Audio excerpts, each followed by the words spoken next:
आता या क्षणाची सगळ्यात मोठी बातमी येते। बारामतीत अजित पवारांच्या विमानाला अपघात झाल्याची माहिती कळतेय। लँडिंग दरम्यान अजित पवारांच्या विमानाचा अपघात झालाय। विमानातील काही जण जखमी झाल्याची माहिती कळतेय। तर बारामतीमध्ये आज सभा आहे। दिवसभर अजित पवारांच्या 4 सभा होणार आहेत। जिल्हा परिषद पंचायत समितीच्या निवडणुकीच्या प्रचारासाठी अजित पवार आज बारामतीमध्ये दिवसभर असणार होते आणि आता असं कळतंय की बारामतीत अजित पवारांच्या विमानाला अपघात झालेला आहे। उपमुख्यमंत्री अजित पवारांच्या विमानाला लँडिंगच्या दरम्यान अपघात झाल्याची माहिती कळते। आताची सगळ्यात मोठी अपडेट समोर येते। अजित पवार यांच्या विमानाचा अपघात झालेला आहे। विमानातील काही जण जखमी झाल्याची माहिती कळते। आता या जखमींमध्ये नेमका कुणाचा समावेश आहे हे कळू शकलेलं नाहीये। मात्र विमानात त्यावेळी अजित पवार, त्यांचे सुरक्षा रक्षक आणि वैमानिक असल्याची माहिती कळते। तर बारामतीमधून ही सगळ्यात मोठी बातमी कळते। उपमुख्यमंत्री अजित पवार यांच्या विमानाचा अपघात झालेला आहे। लँडिंगच्या वेळी हा अपघात झाल्याची माहिती कळते।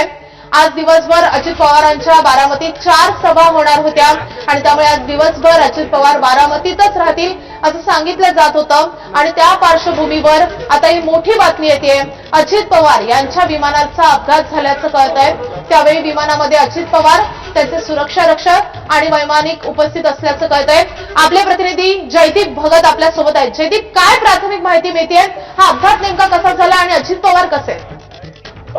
खरं तर माधवी, काही वेळापूर्वी हा अपघात झालेला आहे अशी माहिती मिळते आहे।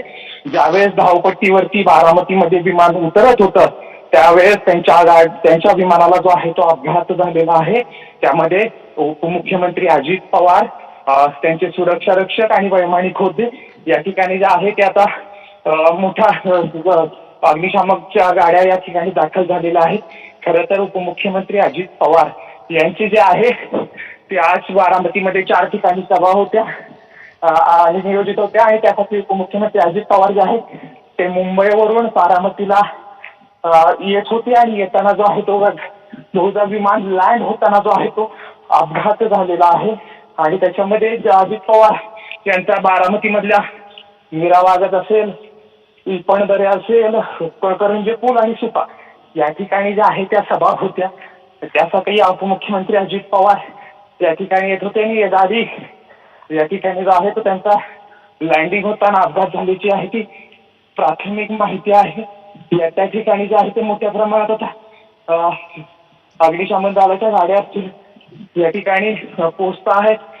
त्याच्यामुळे आता विमानतळाच्या ज्यावेळेस मुंबईवरून निघाल्यानंतर या ठिकाणी ज्यावेळेस विमान लँड होत होतं त्यांच्या गाडीवर त्यावेळेस अपघात झालेला आहे। विमानाला अपघात झालेला आहे। या ठिकाणी आता अजित पवारांची प्रकृती कशी आहे याबाबत अद्यापपर्यंत माहिती मिळाली नाही। मात्र त्यांच्या विमानाला जो आहे तो अपघात झालेला आहे। धावपट्टीला लागताना धावपट्टीवरून विमान जो आहे ते बाजूला गेलं असं जे आहे ते प्राथमिक सांगण्यात येते। अद्यापपर्यंत कुठलीही अधिकृत माहिती मिळालेली नाहीये। मात्र या ठिकाणी जे आहे ते उपमुख्यमंत्री अजित पवारांचं विमान अपघात झाल्याचं एवढीच आतापर्यंत माहिती आहे। जयदीप, हे विमान नेमकं कुठे अपघातग्रस्त झालेलं आहे आणि त्यावेळी विमानामध्ये नेमके कोण कोण होतं?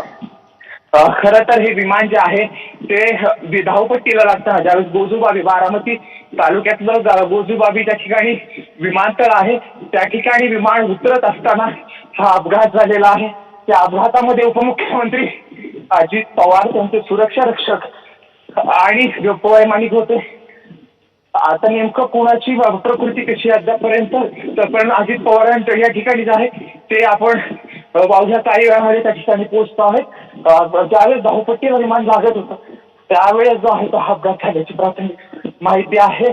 आणि आता या ठिकाणी जे आहे तो विमानतळावरती अग्निशामक दलाच्या गाड्या पोहोचलेल्या आहेत। वेगवेगळ्या ज्या आहेत वेगवेगळ्या खात्याचे अधिकारी पोहोचलेले आहेत आणि या ठिकाणी जे आहे ते अवघ्या काही वेळामध्ये नेमके काय झाले समजू शकेल। आता आपण त्या ठिकाणी पोहोचतो आहोत आणि त्यानंतर ज्या नेमकं काय आहे कुठल्या अधिकृत, कारण आता सध्यापर्यंत कुठल्याही प्रशासनाशी बोलणं होत नाही। अधिकाऱ्यांचे फोन जे आहेत ते व्यस्त असल्यामुळं नेमकं काय झालंय सांगू शकलं नाही। परंतु जोपर्यंत ती माहिती मिळते उपमुख्यमंत्री अजित पवारांच्या